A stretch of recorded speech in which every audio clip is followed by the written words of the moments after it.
آج آپ کو دکھاتے ہیں وفاقی وزیر مخدوم سید مرتضی محمود کا لائف سٹائل۔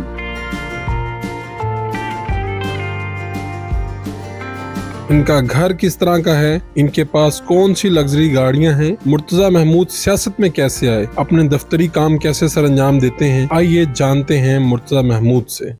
اردو پوائنٹ کی ویڈیوز دیکھنے کے لیے ہمارا چینل سبسکرائب کیجیے اور بیل کے آئیکن پر کلک کیجیے تاکہ آپ ہماری تمام آنے والی ویڈیوز سے باخبر رہ سکیں۔ مخدوم سید مرتضی محمود، آپ کے والد صاحب گورنر رہے، آپ کے ایک بھائی ایم این اے، آپ خود فیڈرل منسٹر اور آپ کے ایک کزن ایم پی ہے۔ لوگ تو یہ سوال اٹھاتے ہیں کہ یہ ساری جو ہے یہ موروثی سیاست ہے، آپ کے دادا پردادا ساری سیاست میں تھے اور پھر آپ انہی کی جو محنت ہے اسی کے بل بوتے پہ آگے آئے ہیں۔ کیا یہ تاثر درست ہے؟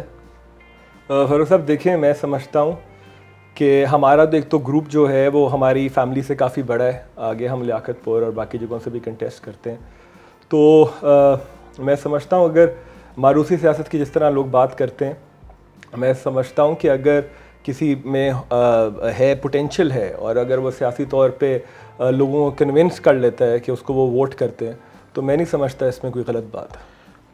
آپ کے خاندان کے پاس ایسی کیا گیدڑ سنگھی ہے کہ 2012 ہو، 2013 ہو، 2018 ہو، آپ چاہے مسلم لیگ فنکشنل میں ہو چاہے پیپلز پارٹی میں ہو، آپ ہمیشہ وہاں سے اپنے الیکشن جیتتے ہیں، اس کی کیا وجہ ہے؟ دیکھیں جی، ایک تو ہمارے لوگ انڈرسٹینڈ کرتے ہیں کہ ہم لوگوں نے ہمیشہ سیاست ایمان پہ کی ہے اپنے، اور ہم نے ہمیشہ جو سیاست ہے وہ اپنے لوگوں کی نمائندگی کے لیے کی ہے، تو ہمارا جو گروپ ہے، جو ہمارے ووٹرز ہیں، وہ اس بات کو سمجھتے ہیں اور یہ ان کی مہربانی ہے کہ وہ ہمیں الیکٹ کرتے ہیں، ہمیں سپورٹ کرتے ہیں، تو میں سمجھتا ہوں زیادہ کریڈٹ جو ہے یہ ہمارے ووٹرز کو اور جو ہمارا گروپ ہے اس کو جاتا ہے۔ 2 مرتبہ آپ ایم پی رہے اور پہلی مرتبہ ایم این اے بنے اور اس کے ساتھ ہی فیڈرل منسٹر بن گئے۔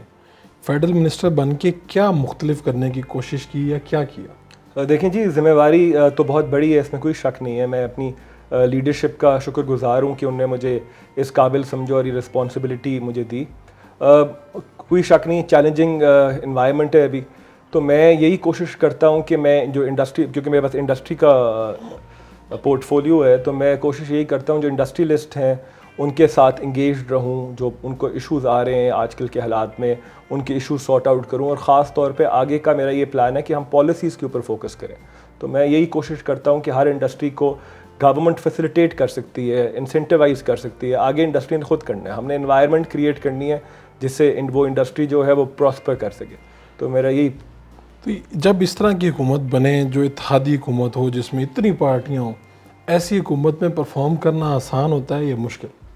دیکھیں، میں تو سمجھتا ہوں کہ چیلنجنگ انوائرمنٹ میں اگر آپ نیت اپنی صاف رکھو اور محنت کرنا چاہو تو آپ کسی بھی انوائرمنٹ میں کام کر سکتے ہو، تو اس میں مجھے تو اس طرح فیل ہوتا ہے کہ آپ کر سکتے ہو، محنت کر کے آپ کچھ بھی کسی بھی انوائرمنٹ میں اچیو کچھ کر سکتے ہو۔ 2012 میں آپ کے بھائیوں نے، آپ پورے خاندان نے پیپلز پارٹی میں شمولیت اختیار کی مسلم لیگ فنکشنل سے۔ یہ پیپلز پارٹی میں لانے کے لیے بنیادی کردار کس نے ادا کیا، اہم کردار کس کا تھا؟ دیکھیں جی، ہماری اپنی سوچ تھی، ہماری فیملی کی، میرے بھائیوں کی، جب ہم ہم گریجویٹ کر کے آئے باہر سے، انگلینڈ سے، تو والد صاحب نے بیٹھ کے ہم نے جب ایز اے فیملی ڈسکس کیا تو انہوں نے پوچھا کس پارٹی سے آگے سیاست کرنی ہے، تو پیپلز پارٹی جو تھی ایک لبرل پارٹی تھی، ساؤتھ پنجاب کے حوالے سے ان کا ایک وہ ساؤتھ پنجاب کا درد رکھتی تھی جو لیڈرشپ تھی، تو اس حوالے سے ہم لوگ اٹریکٹ ہوئے، اوپر سے چیئرمین بلاول صاحب جو تھے وہ بھی نوجوان تھے تو ہم ان سے ریلیٹ بھی کر سکتے تھے، تو اس وجہ سے ہم نے ایز اے فیملی فیصلہ کیا کہ پالیٹکس پیپلز پارٹی سے کریں گے۔ آپ کے والد، آپ کے دادا، بہت بڑا نام سیاست میں، آپ کے والد صاحب مخدوم سید احمد محمود، ان کو دوسری مرتبہ پنجاب کی گورنرشپ کے لیے ان کا نام آیا، پھر کیا ہوا کہ نون لیگ نے اپنا گورنر بنا لیا؟ میں تو جو اس میں جو سیاسی پارٹیوں کے بیچ میں بات ہوئی ہوگی تو الگ ہوگی، لیکن والد صاحب خود بھی نہیں بننا چاہتے تھے۔ نہیں بننا، اس کی کیا وجہ تھی؟ وہ سمجھتے ہیں کہ انہوں نے اپنا جو زندگی میں سیاست کو ٹائم دینا تھا وہ دے چکے ہیں، وہ چاہتے ہیں کہ وہ ریٹائرڈ رہیں، اور جو ہے پالیٹکس تو کرتے ہیں، جنوبی پنجاب کے صدر بھی ہیں، لیکن الیکشن ان کا کوئی ارادہ نہیں ہے یا کوئی عہدہ لینے کا کوئی ارادہ نہیں ہے۔ آپ کیا دیکھتے ہیں کہ جو اس وقت سیاست چل رہی ہے، جس طرح سے آپ لوگ کامیاب ہوتے آئے ہیں، کنزیکٹو 3 مرتبہ جتنی آپ کی سیٹیں ہوتی ہیں ساری آپ جیت جاتے ہیں کم و بیش. آپ کیا دیکھتے ہیں کہ عمران خان صاحب کی اس پاپولیرٹی کے بعد یہ ساری سیٹیں جیتنا کتنا مشکل کتنا آسان ہوگا؟ دیکھیں فاروق صاحب، میں تو ذاتی طور پہ جس طرح ہم الیکشن لڑتے ہیں اور جو ہم سیاست کرتے ہیں وہ میرے لیے تو سب سے امپورٹنٹ چیز پاکستان ہے اور پاکستان کا فیوچر ہے. تو میں اپنی ذات کے لیے سیاست نہیں کرتا، میں اپنے علاقے کی نمائندگی کرتا ہوں. تو مجھے اس چیز کا فرق نہیں پڑتا کہ میں جیتوں یا ہاروں، لیکن میں نے اپنے ایمان پہ رہنا ہے. میری جو اپنی سوچ ہے میں نے اس کے مطابق سیاست کرنی ہے. تو اگر عوام مجھے اس پہ الیکٹ کر دیتی ہے تو ان کی مہربانی، اگر وہ نہیں کرتی، ان کا وہ جس طرح آج کل سوشل میڈیا اور جس طرح حالات بن گئے ہیں تو وہ ان کی اپنی مرضی ہے، تو آئی ول ریسپیکٹ دیٹ. آپ وفاقی وزیر صنعت و پیداوار ہیں، پاکستان کی انڈسٹریز کا سب سے بڑا مسئلہ کیا ہے؟ دیکھیں اوور دا ایئرز ہم نے ایوالو نہیں کیا انڈسٹری نے.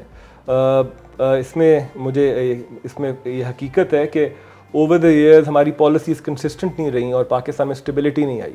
تو اوبیسلی جس طرح ایک ملک ایوالو کرتا ہے اس طرح انڈسٹری بھی ایوالو کرتی ہے. تو بزنس مین کے لیے سب سے امپورٹنٹ یہ ہوتا ہے کہ لانگ ٹرم پالیسیز ہوں، تو وہ بڑا امپورٹنٹ ہے. تو انفارچونیٹلی اوور دا ایئرز ہم لانگ ٹرم پالیسیز نہیں دے سکے اور ہم نے ان انڈسٹریز پہ فوکس کیا ہے جن کو ہم نے سبسڈائز کیا ہے، جن میں ہماری کمپیریٹیو ایڈوانٹیج نہیں تھا یا کمپیریٹیو ایڈوانٹیج نہیں تھا. اور ہم نے جو ہمارا ایس ایم ایز ہے، جو ہمارے چھوٹے کاروبار ہیں، جو چھوٹے بزنسز ہیں، ہم ان کو سپورٹ نہیں کر سکے اوور دا ایئرز. تو یہ ایک میں سمجھتا ہوں پاکستان میں ایک اس کا ایشو رہا ہے. جنوبی پنجاب سے ہمیشہ بڑے خاندان جیتتے ہیں، جنوبی پنجاب کی حالت کیوں نہیں بدلتی؟ دیکھیں ہماری تو بہت محرومیاں ہیں، جس طرح آپ کہہ رہے ہیں حالات خراب ہیں انفارچونیٹلی. ایشو یہ کہ ہمارے پاس ایک جس طرح جو پنجاب صوبہ ہے وہ 60% پاپولیشن کا ہے. تو ہمارا جو پبلک سروس کمیشن ہے وہ ہمارا علیحدہ نہیں ہے. ہمارا جو بچہ ہے جو ہمارا ساؤتھ پنجاب سے یا جو لیا سے یا رحیم یار خان سے ان سکولز سے جب گریجویٹ کرتا ہے تو وہ سی ایس ایس یا باقی لاہور کے بچوں سے یا گجرانوالہ کے بچوں سے یا سیالکوٹ کے بچوں سے کمپیٹ نہیں کر سکتا. پھر لاہور جو ہے وہ آپ کو پتہ ہے بہت دور ہے، خاص طور پہ جو ہمارے رحیم یار خان ہو گیا، دور کے جو ڈسٹرکٹس ہیں. تو جو وہ حکمران ہوتے ہیں، جو بھی چیف منسٹر بنتا ہے یا جو بھی پاور میں آتا ہے، ان کی پرائرٹیز اپر پنجاب ہوتی ہے. تو یہ اس وجہ سے اوور دا ایئرز ہماری طرف ڈیولپمنٹ نہیں ہو سکی. اور ویک لوکل باڈیز بھی ایک اس کی وجہ ہے کہ انفارچونیٹلی ہم سیاستدانی لوکل باڈی سسٹم کمزور چاہتے ہیں. تو یہ اچھی بات نہیں ہے. اگر ایک تو پروونشل فائنانس، جس طرح نیشنل فائنانس کمیشن ہوا اس طرح اگر پروونشل فائنانس کمیشن ہو اور ہر ڈسٹرکٹ کی آبادی کے مطابق ان کو فنڈز مل جائیں تو میرا نہیں خیال یہ محرومی رہے گی. بلاول بھٹو صاحب پارٹی کے اس وقت سربراہ چیئرمین کے طور پہ کام کر رہے ہیں، تو آپ لوگ جب بیٹھتے ہیں تو ان سے اختلاف رائے کرتے ہیں؟ پیپلز پارٹی میں یہ تو پیپلز پارٹی کا کلچر ہے، اس میں ڈفرینس آف اوپینین جو ہے ایک نارم ہے اور یہ لیڈرشپ کی بھی مہربانی ہے اور کریڈٹ ان کو جاتا ہے کہ وہ برداشت کرتے ہیں اور وہ سنتے ہیں سب کو. پاکستان کی جو موجودہ حکومت ہے، اس کے جو کیبنٹ ہے اس کی تعداد تقریباً 70 سے زائد ہے. آپ کو لگتا ہے کہ اتنی بڑی کیبنٹ ہونی چاہیے؟ دیکھیں میرا اوپینین تو تھوڑا ڈفرینٹ ہوگا، لیکن اوبیسلی حالات کے اسی لیے مطابق پوچھ رہا ہوں آپ حالات کے مطابق اوبیسلی اگر کسی کو ایڈجسٹ کرنا پڑتا ہے تو لیکن لوگ کہتے ہیں کہ اس وقت جب سیلاب آیا ہے، حالات خراب ہیں، ایسے میں اتنی کیا ضرورت آن پڑتی ہے کہ اتنے لوگوں کے علاوہ ممکن نہیں ہے. لیکن یہ بھی تو ہے نا بہتر کہ نمائندگی کیبنٹ میں ایک ہائی لیول پہ ہر ڈسٹرکٹ سے ہو جاتی اور آواز پہنچ جاتی ہے اس ڈسٹرکٹ کی، تو اس حوالے سے بھی بہتر ہے. لیکن اوبیسلی پرفارمنس جو ہے، پورٹ فولیوز جو ہیں ان میں پرفارم کرنا بڑا امپورٹنٹ ہوتا ہے. آپ کے پاس ایک اہم وزارت ہے، آپ منسٹر کالونی میں کیوں نہیں رہتے، یہاں پر کیوں رہتے ہیں؟ لیکن مجھے خود انڈر اسٹیٹڈ رہنے کا شوق ہے اور میں سمجھتا ہوں یہ عہدے آنے جانے والی چیزیں ہیں اور جب یہ عہدہ نہ ہو تو میری زندگی میں کوئی چینج نہ آئے. تو آپ چاہتے ہیں کہ جیسے پہلے تھی زندگی ویسے ہی رہے؟ میں چاہتا ہوں میری زندگی میں کوئی چینج نہ آئے. تو میں پہلے بھی ادھر ہی رہتا تھا اور میری زندگی میں بالکل ایسی تھی. اب عہدہ ملا ہے تو اس میں بھی تب بھی کوئی چینج نہیں آیا، چلا بھی جائے گا تو کوئی چینج نہیں آئے گا. آپ کی زندگی کا سب سے بڑا دن کون سا تھا، اہم دن، بڑا دن؟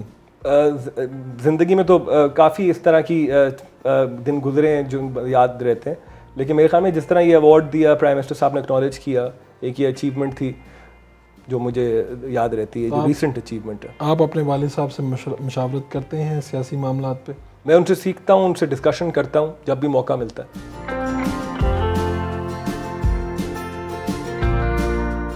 حضرت آپ فیڈرل منسٹر ہیں, کوئی آگے پیچھے ڈالے ہوتے ہیں, کہیں پہ پروٹوکول ہوتا ہے, کوئی سیکیورٹی ہوتی ہے, تو آپ اسی طرح ٹریول کرتے ہیں؟ بس فیروز صاحب, جس طرح میں نے آپ کو کہا کہ میں پسند کرتا ہوں کہ انڈر اسٹیٹڈ رہے انسان, اور حفاظت اللہ کرتا ہے, تو میں سمجھتا ہوں کہ جو خاص طور پہ پولیٹیشنز ہیں اور جو ملک کے حالات ہیں, ہمیں تو بالکل ہی انڈر اسٹیٹڈ رہنا چاہیے. جتنے منسٹرز ہیں فیڈرل منسٹرز, ان کے پاس تو بڑی گاڑیاں تو کم از کم ہوتی ہیں, آپ اپنی پرائیویٹ گاڑی کیوں استعمال کرتے ہیں؟ اس کی کوئی ذاتی وجہ ہے یا کیا آپ سوچتے ہیں کہ پرائیویٹ گاڑی استعمال کرنی چاہیے؟ فیروز صاحب, اللہ تعالیٰ نے ہر چیز دی ہوئی ہے, اور جس طرح میں نے کہا, میں چاہتا ہوں کہ جتنی دیر بھی یہ عہدہ ہے بندہ اپنے نیت سے پوری محنت کرے, لیکن جب یہ عہدہ نہ ہو تو میری زندگی میں کوئی تبدیلی نہ آئے.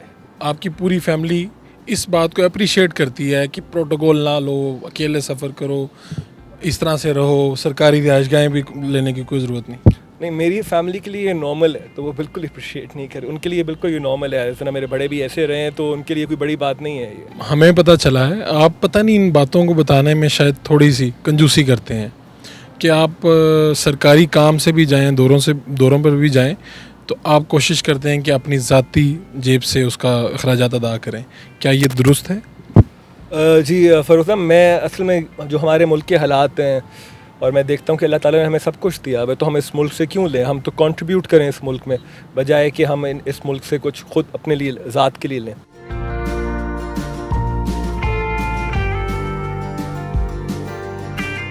یہ پورے پاکستان میں کتنے یوٹیلیٹی سٹور ہیں, اور جس یوٹیلیٹی سٹور پہ جائیں لائنیں لگی ہوتی ہیں, اس کی کیا وجہ ہے؟ یہ 3800 پلس یوٹیلیٹی سٹورز ہیں پورے پاکستان میں.